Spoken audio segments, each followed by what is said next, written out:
Two former Trump campaign officials pleaded not guilty this afternoon after surrendering themselves this morning to federal authorities. Former Trump campaign chairman Paul Manafort and former campaign deputy Rick Gates charged in connection with the ongoing investigation by special counsel Robert Mueller. The indictment against Manafort and Gates contains 12 counts, including conspiracy against the United States, conspiracy to launder money, and multiple counts of failure to file reports of foreign bank and financial accounts. The White House points out there is no connection to the president. Today's announcement has nothing to do with the president, has nothing to do with the president's campaign or campaign activity. The real collusion scandal, as we've said several times before, has everything to do with the Clinton campaign, Fusion GPS, and Russia. Trump's attorney says the president will not interfere as Mueller continues his work. Both Manafort and Gates will be placed under house arrest and must surrender their passports.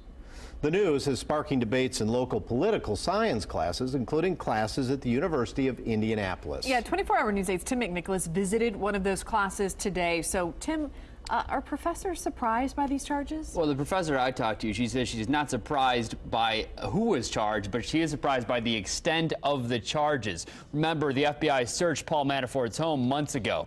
Here's a look inside her class, Poli-Sci 480.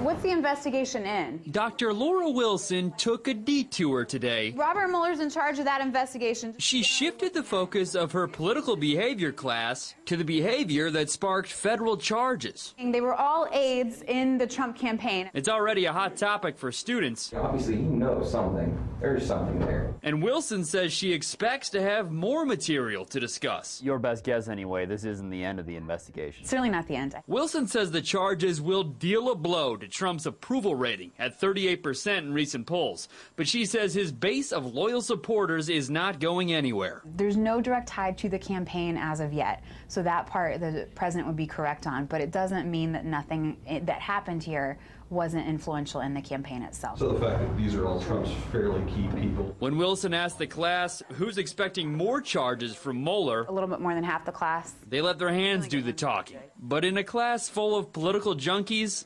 someone's bound to speak up. We got to stand true to that, like the democracy that we believed in as like little kids, and like hope that there can be a light at the end of the tunnel.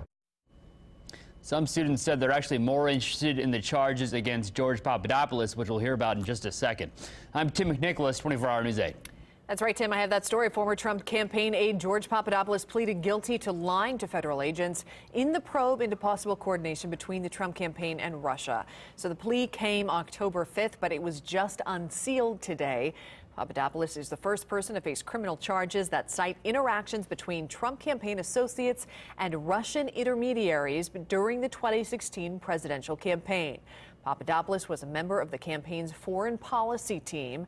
Trump aides have said he played a limited role in that campaign.